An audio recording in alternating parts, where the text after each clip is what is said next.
The Vancouver SkyTrain has officially been around for 40 years now. To mark this monolithic achievement, we will have a brief look at the stations and look into their history, design, and other key points, as well as the system's operations as a whole. There might be brief mentions about the rolling stock, but there are already videos going into detail about them. I will say though, some of them do need a remaster. But without any further fanfare, let's get started.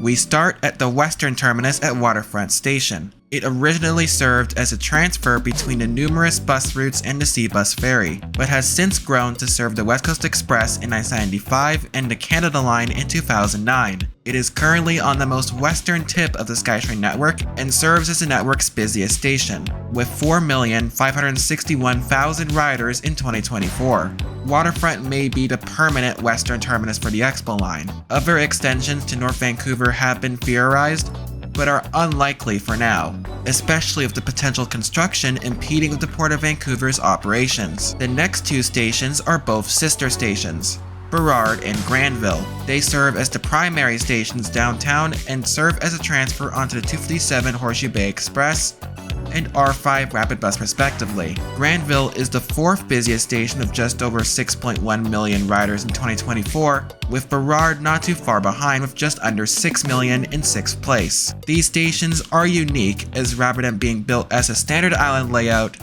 the platforms are designed in a split layout, with westbound trains on the upper platform and eastbound trains on the lower platform. The two tracks were quite cleverly stacked together in a Dunsmuir tunnel. This track design was later transitioned into a side-by-side layout once trains exited the original tunnel portal at Waterfront Station. Both Granville and Burrard still have their 1980s aesthetics with their classic tiling, making them quite nostalgic to walk through. The first of our elevated stations is Stadium Chinatown. It originally opened as Stadium Station to serve Rogers Arena and BC Place. It was in 2004 when the Chinatown portion of the name was recognized and added, where the name sticks today. The current iteration of the station is very boring, generic, and outdated as of today, and should really embrace the China Sound side more with a new superstructure. The station holds the distinction of having a completely abandoned third platform, which still has its original signage from back in the day. Despite its rather dated appearance, Stadium is the 9th busiest station of just over 5 million riders in 2024, as both of the nearby stadiums are used for the city's larger events and for BC Lions and Vancouver Canucks fans to watch home games, and then proceed to be bitterly disappointed by the Canucks' performance. Now for a station that predates the SkyTrain and the only one to do so. Main Street originally opened in 1983 as part of a demonstration line showing off the SkyTrain's operations. It was extremely bare bones with a tiny island platform, minimalist roof, and a metal gate splitting the trains from the outside world. It served as the main connection to the Expo 86 fair, with the Mark I's, the Science World building, and the coaster enthusiast's worst nightmare, Ninja at Six Flags St. Louis, on full display. Sometime between the late 90s and early 2000s, the Van City building was constructed around the tracks, allowing for an iconic visual, and the station was renamed to identify its proximity to Science World. By 2012, Main Street Science World was looking very tired, so it was completely rebuilt over the next 2 years. The new Main Street Science World station would open in 2015, and be an important connection to the area today. Next up is Commercial Broadway. It opened as Broadway Station in 1985 as an island layout. It received substantial upgrades in 2002 with the addition of an overhead walkway and the Millennium Line platforms. In 2020, a third side platform was added to decrease congestion. Commercial Broadway is one of the most important, high traffic, and prettiest stations on the network thanks to its terrain and surrounding structures. It is the current terminus of the 99B line, at least until the Broadway subway eventually opens, but some B line buses do go all the way to Boundary. Commercial is currently the third busiest station with 6,757,000 riders in 2024. Our first proper side platform station is Nanaimo, which previously looked identical to 3 other stations. The eastern portion of the structure is partially on ground level, or only a few meters off the ground anyway, and it still keeps its 1980s charm. It is the terminus of the 7 trolleybus and serves as a transfer to the 25, which goes to UBC to the west, and Brentwood via the British Columbia Institute of Technology to the north. We continue east to the first of 3 ground level stations on the entire Expo Line corridor. 29th Avenue nestles itself in a quiet suburban neighborhood with a few key bus transfers. It also provides the best views of the trains as they come up and down the slope. This is another station that retains its classic charm and doesn't look too dated. It serves a variety of local routes, as well as a UBC transfer on the 33 and the 16 to the PNE. A station that doesn't have much of its older routes is Joyce Collingwood. It was completely overhauled in 2018 for the introduction of the R4 Rapid Bus, and is one of the cleanest modern designs on the network. Now, if this was 2015, there wouldn't be very much to say about this station, as this and other 2 stations looked completely identical. In addition to the R4, it is also the terminus for the 41 trolleybus, as well as the 28, which is one of the most interesting local routes in the area. It makes important stops at the Burnaby Hospital, Gilmore Station, the Burnaby Transit Center, Kootenay Loop, and Phibbs Exchange. Because of the buses and the surrounding structures, Joyce was the 5th busiest station in 2024, with around 5.1 million riders. The next station is Patterson. It looks like what Joyce used to look like. There used to be a bus to BCIT's Burnaby campus here. TransLink needs to bring it back, and that's about it. There's not much to say about this station. Metrotown is the halfway point of the Expo Line corridor and one of the busiest stations. It originally opened in a similar configuration to Main Street Science World, with quite the bare-bones design back in the day. If only TransLink saw how quickly the area would grow. Even by the 2000s, the station was inadequate and needed some kind of upgrade. After Main Street's renovation in 2015, Metrotown began its overhaul, with the iconic pedestrian bridge closing the following year. The renovation was completed by 2018 after a 2-year effort, which added a concourse level again to reduce congestion, and possibly a future extension down Wellington. Maybe. Regardless of any new lines or not, Metro's current transfer offerings are already extensive. The 130 and 222 serve the aforementioned corridor. The 430 Express travels down to Richmond, the 19 and 119 serve Kingsway, and the 31 goes down to the River District. To not much of a surprise, all of these factors lead to Metro being the 2nd busiest station with 8.5 million riders. The next station is another that won't really get much time here. This is Royal Oak, aka Patterson's twin, with the exact same layout, design, and kinda middle of the nowhere location. It's served by 2 shuttle buses, and has an updated safety barrier near the elevator for the Mark V's, and that's it. Moving swiftly on to Edmonds now, it is the 2nd ground level stop on the main line, as well as serving as the most important station when it comes to its location. Just a kilometer or 2 down the tracks is OMC1, the main SkyTrain maintenance and operations center. This is where trains are cycled in and out for maintenance, cleaning, as well as the beginning and end for several SkyTrain models. Platform 2 has an interesting sequence when the trains come to a stop at the station. Eastbound trains temporarily go through a reset cycle once the train comes to a stop. This and a certain Millennium Line station are the only stations where the trains do this. There are also a few notable bus transfers here, like the 119, 116, and 106, although the bus loop does need some kind of expansion, as space is already quite tight for the half dozen Novas that regularly stop here. 22nd Street is an interesting but also boring station at the same time. To get the latter out of the way, it's a clone of the Nanaimo. Same design, and both are getting their elevators replaced at the same time. Where it differs from the Nanaimo are the bus connections. Oh boy, it's extensive. Some of the most important bus routes in the Tri-Cities terminate here. These include the 410 to Richmond via Fraserwood, 100 to Marpole, 340 to Scottsdale, and the 388 long-distance marathon to Carvolth. Novas are plentiful here, but the main model to watch here is the Nova Bus LFS E. With an ABB charger located on the east end, the electric Novas can often be found charging and preparing for trips on the 100. The terminus of the original Expo line is at New Westminster, located in the middle of a previously quiet downtown, It's another clone of 22nd Street and Nanaimo, but the station's transit-oriented development has since exploded in the 2010s with a visual refurbishment done in 2014. Here is where trains would previously turn around and head back to Vancouver westbound. New Westminster currently serves as the 10th busiest station with 4.5 million riders, and that was the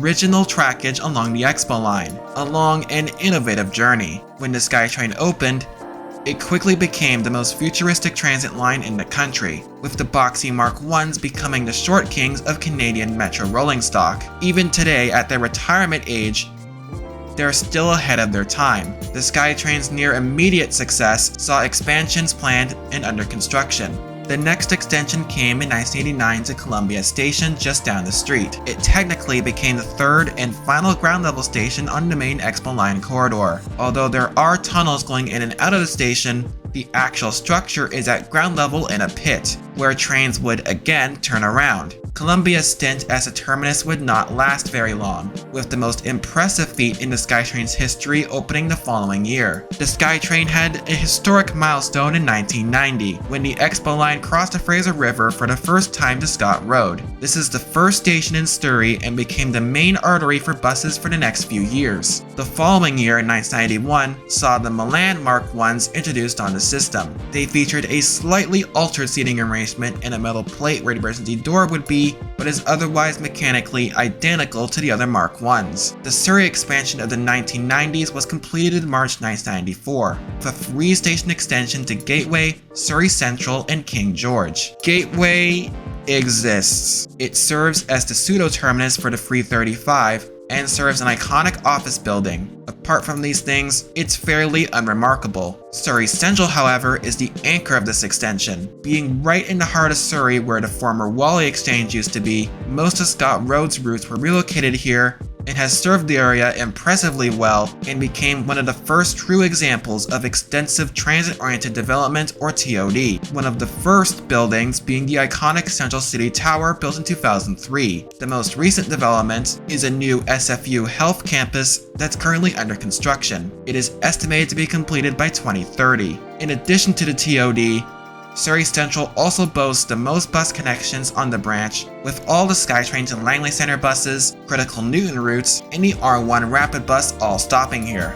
It was the 5th busiest station last year with 6 million boardings. King George, at the time this video uploads, is the most recent station to open on the branch, and also serves the R1 Rapid bus as well as the 345, 394 Express, and the 395. Its design is pretty standard, but is the most visually appealing compared to the other 3 stations. It does hold the distinction of being the only side platform station in Surrey, and the only active OG Expo station to have its original signs installed. They haven't been taken down yet because of how awkward and quite frankly dangerous it is to try to remove them, but that's still something, I guess. King George is another station that's seen impressive TOD over its tenure as terminus. The land surrounding the station used to be a sea of parking lots, but has now developed into multiple office and mixed-use buildings, such as the equally symbolic Coast Capitol building built in 2014. The year after the Surrey Expansion saw the final production Mark Is ever produced. They feature the same cheeks as the previous iteration,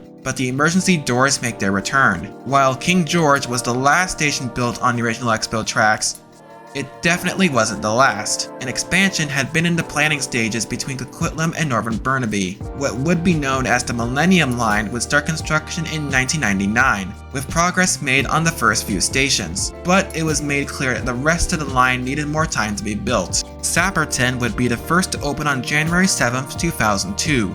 Along with the next station. It currently holds 2 key distinctions. But before we get to that, there's something that separates the Millennium line from every other SkyTrain line built before and since. All the Millennium line, or Millie stations, were built with specific design elements related to their location to give them their own identity. In the case of Sapperton, it was designed like a water mill with a bespoke water wheel that used to move. And at least west on is one of the prettiest looking stations on the entire network. It also holds the distinction of currently being the only SkyTrain station located near a hospital, as it serves the Royal Columbian Hospital as well as the Sapperton neighborhood. Other than these elements, the station is pretty quiet. Okay, mostly quiet. The next station up is Braid, which has one thing going for it. The first is the design. It was the first of many to have a sloping roof. The second is the bus connections, as it serves as the terminus for the 791 and the former terminus of the 555 Portman Express when it started service in 2012. It also has the 155 as another hospital connection, as well as the quiet 128. Along with these elements, Braid is gearing up to be another Edmonds, as the SkyTrain's third operations maintenance center is currently being built nearby. It is estimated to be completed by 2026. The rest of the Millie would open up on August 31st, 2002, with the first station being Lougheed Town Center. It serves the nearby Lougheed Mall as well as the surrounding Korean neighborhood. Unlike Stadium Chinatown, however, Lougheed does have its own distinct design. It represents an old-growth forest, with the columns being the trunks of the trees and the roofs acting as their leaves. For most of its lifespan, Lougheed served as somewhat equal to Braid. It was the terminus of the former 97B line, which started operations at the same time as the extension. Starting in 2015, however, services like the 555 Portman Express were reallocated here for the opening of the Evergreen Extension the next year. When the Evergreen Extension to Coquitlam opened on December 2nd, the 97B line was discontinued and the facility gained a side island platform and would officially become an interchange station. The next station is Production Way University. It is a key connection as it serves as the primary SFU transfer of the 145. It becomes the second station to feature a sloped roof and the most distinctive on the entire system. The station was relatively quiet until summer 2016, when it suddenly became the second terminus of the Expo line. In an attempt to reduce confusion to the passengers, the Expo line was extended on the Millennium Line's old trackage here, with stops at the last 3 stations. This extension would quickly thrust the station's prestige, which was further seen with a gondola proposed to be built here replacing the 145. The next station to open in 2002 was Sperling Burnaby Lake. Obviously located near Burnaby Lake, Sperling has quite an interesting roof structure that was just asking for TOD.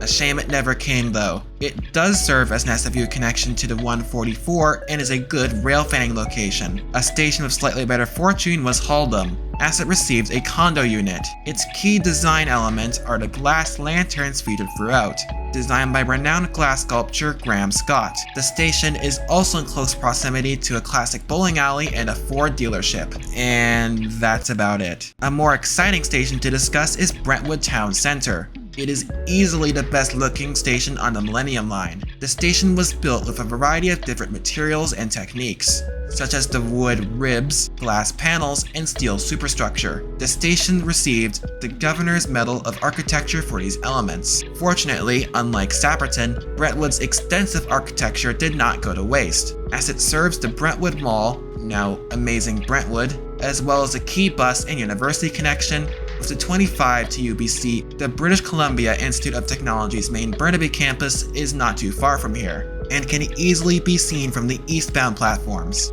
It is connected by the aforementioned 130 and 222, as well as the 123. The former 2 routes also serve as the main connection to Kootenay Loop and Phibbs Exchange in North Vancouver. It also seems to have quite a few dealerships nearby, as there is a GM, Nissan, Toyota, and Honda dealers close proximity. A station that has been quiet for most of its tenure is Gilmore. I mean, it isn't really that hard. It has the most boring design on the line and was in the middle of nowhere. Keyword was. Now, it's not.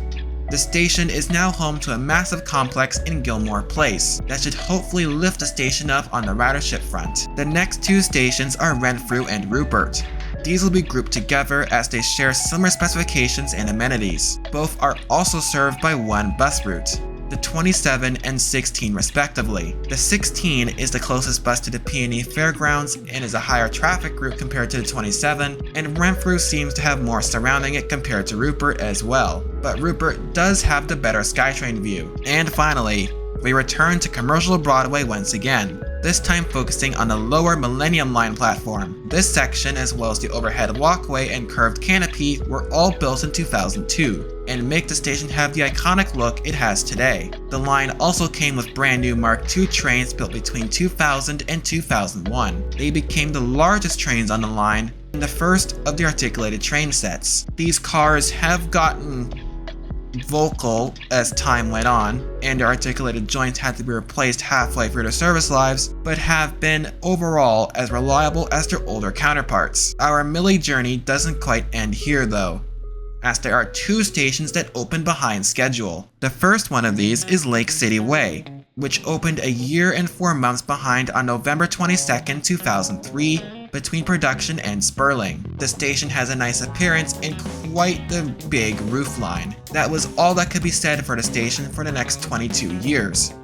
But as of 2025, a new film studio is being constructed nearby. The station could benefit from a name change identifying with its new development. Hollywood North City Way or something, I don't know. The current terminus of the Millennium Line, as of 2025, didn't open until January 7th, 2006. VCC Clark is located near Clark Drive and the Vancouver Community College's main campus. It's also the best station for rail fanning west of Broadway, besides Waterfront of course. VCC has the most forgettable yet distinct look on the line. The fact that it's the quietest terminus by far and surrounded by the background noise makes it kinda forgettable. Apart from Brentwood, Commercial, and Lougheed, ridership wasn't as good as TransLink anticipated. It would improve over time, where the current iteration of the line is decently busy, but maybe it just feels that way with the single pair Mark II sets. A consequence of that interesting performance in the delayed stations is that these would be the only stations with their own unique designs. Every station moving forward, and even in the good old days in the 80s, have a minimalist,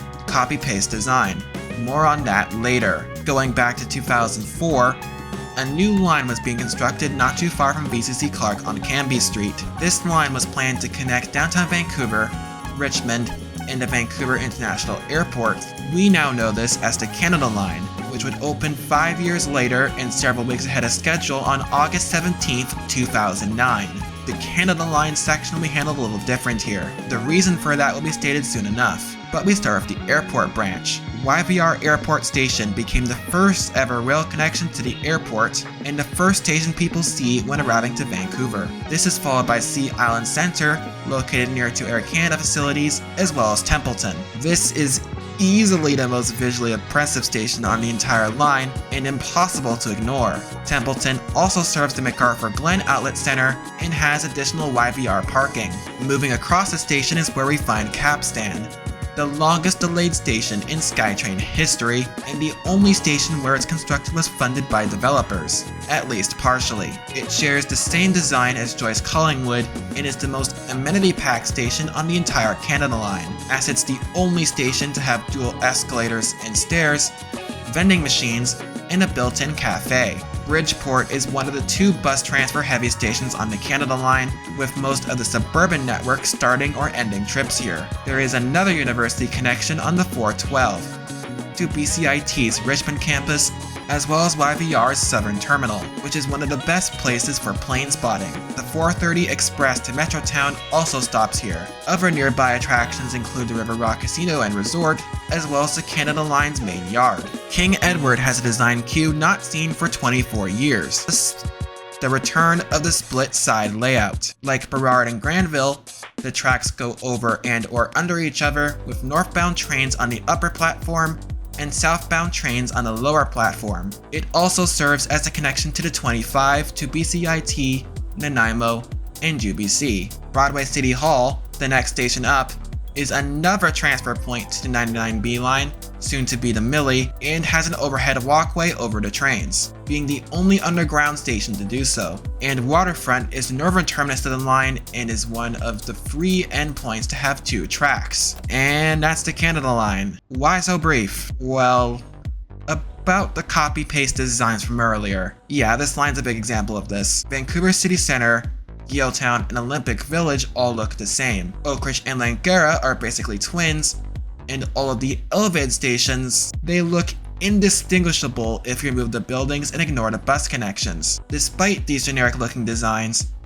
the stations do hold distinctions of serving some important bus connections. Most importantly, the UBC bus connections, which consist of the 49 for Langara, the R4 for Oakridge, the aforementioned buses at King Edward and Broadway City Hall, the 84 from Olympic Village, and the 44 from Waterfront Station. Vancouver City Centre also has the distinction of being the 8th busiest station with just under 5 million boardings. And fun fact, this is the only non-Expo line stop to make the list. At the same time, the OG SkyTrain station has seen some love as well, as they received a brand new train. Kinda. This is the Mark II.5. These are visually identical to the OG Mark IIs, with a different seating configuration for additional standing space, updated technology including LED screens and new traction motors, as well as a new livery. These trains haven't aged very well, but they're still running reliably with the best captain seat in the fleet. As hinted at earlier, the Evergreen Extension was in the planning stages, with construction starting in 2012 and its official opening commencing on December 2nd, 2016. We already talked about Lougheed, so Burquitlam is next. It looks nearly identical to the Canada Line stations again. Great, but it does serve as another and final SFU connection in this video, as the 143. It has seen some decent TOD around it and serves the area well. After going through the noisiest tunnel in existence is Moody Centre, the first ground-level SkyTrain station since 1989.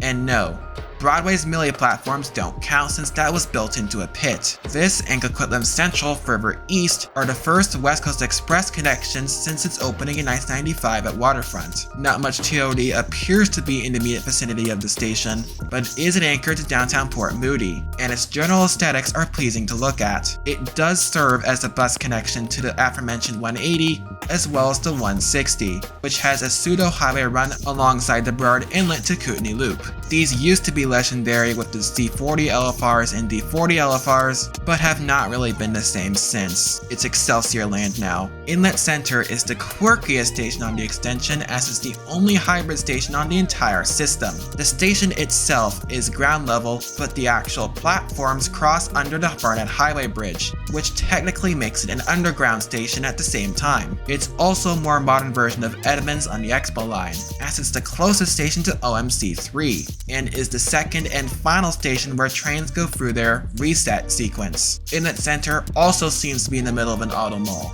with a Honda dealership not even 300 meters away, as well as a Toyota and Mazda dealership not too far away either. The station is not the most attractive looking from the train's point of view, but is an interesting station to say the least. We're now coming toward the end of our station analysis now as we progress to Coquitlam Central Station, the final rapid bus connection point of the video. The R3 Lougheed Highway Rapid Bus terminates here, along with some other notable routes, like the 701, 188, 152, 169, nice, and a handful of suburban shuttles. It also serves as a connection to the West Coast Express. Coquitlam Central acts as an interchange station through and through, as several TOD projects unfortunately fell through. The second to last station on the Millie is Lincoln. It's Lansdowne's twin. No, seriously. Not only does it have the same design as Lansdowne, it also conveniently connects a shopping mall less than a kilometer away, and is nestled in a parking lot. It does offer a better view of the trains, especially with the mountains in the background.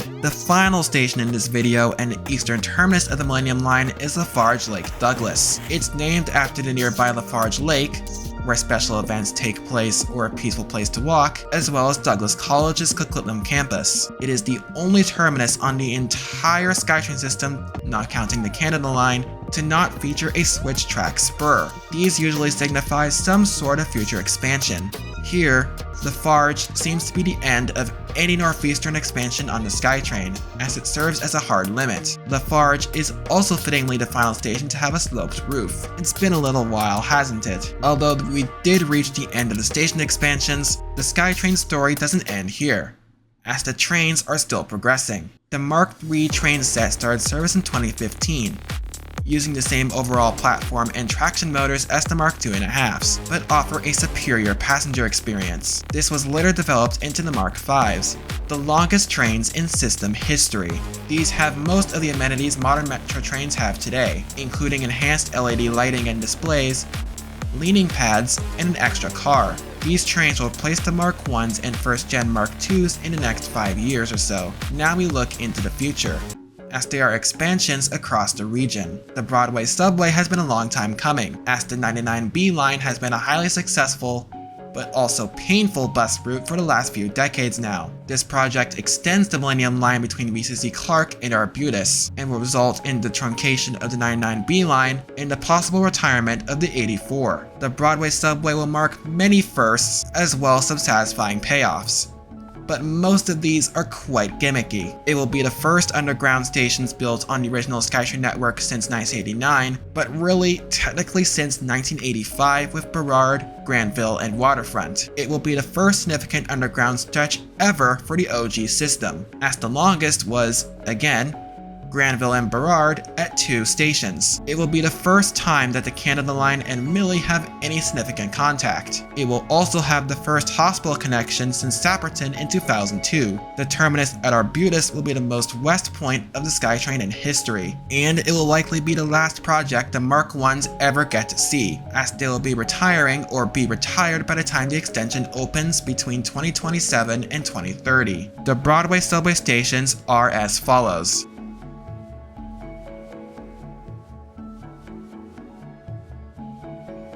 The Broadway subway's opening will likely also be when Mark II operations can cease, and the Mark IIIs and 5s will make their return and debut on the Millennium line respectively. Or at least, they should. The last thing the Broadway corridor needs is the Mark IIs to continue their rituals. Going across the entire region now is the next expansion in the works, the Langley SkyTrain extension. It may be hard to believe, but this is the first ground-up expansion of the Expo line since 1994. It's been that long. It will also be the first time Langley gets the SkyTrain bug, with Langley Center probably being the permanent eastern terminus, and having a similar design to Lafarge Lake Douglas. There is no way an extension to Aldergrove is at all feasible. The new extension will also come with OMC 5, or whatever the name for the new Surrey Maintenance Operations Center will have, for better train storage. This will definitely be the first project post Mark 1, and probably be the last the OG Mark 2s will be around for, and potentially even the 2.5s if there's a long span between projects. The stations for the Langley SkyTrain are as followed.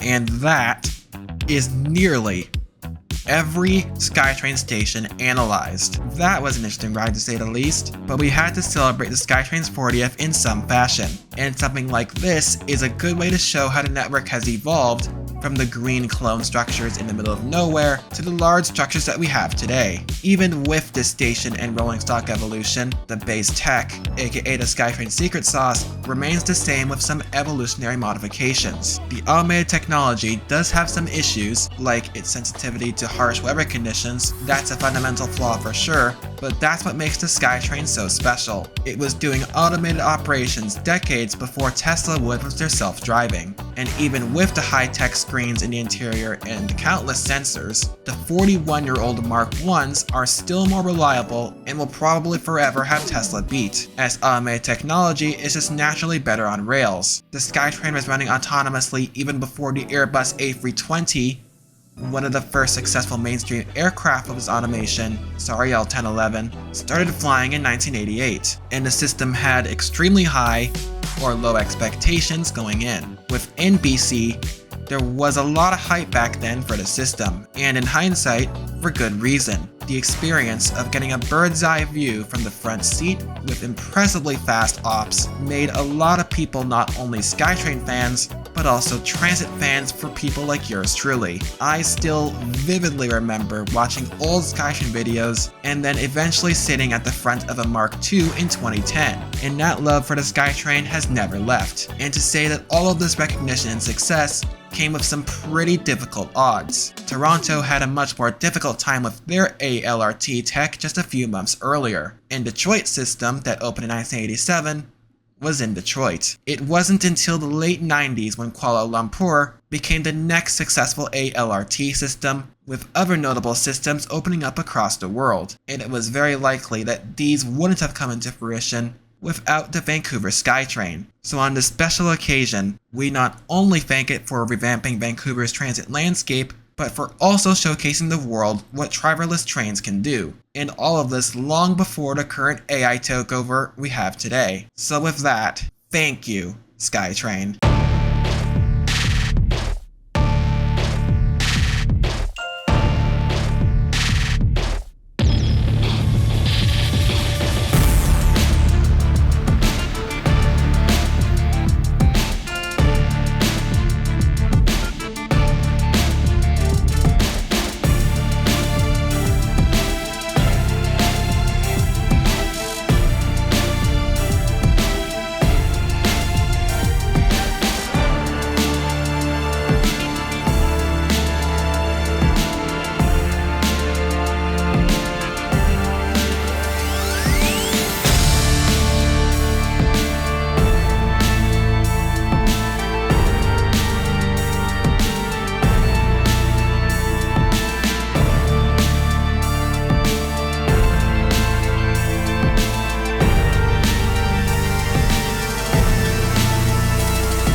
If you enjoyed this video, make sure to give it a like and subscribe for future transportation-based content, and thank you for watching.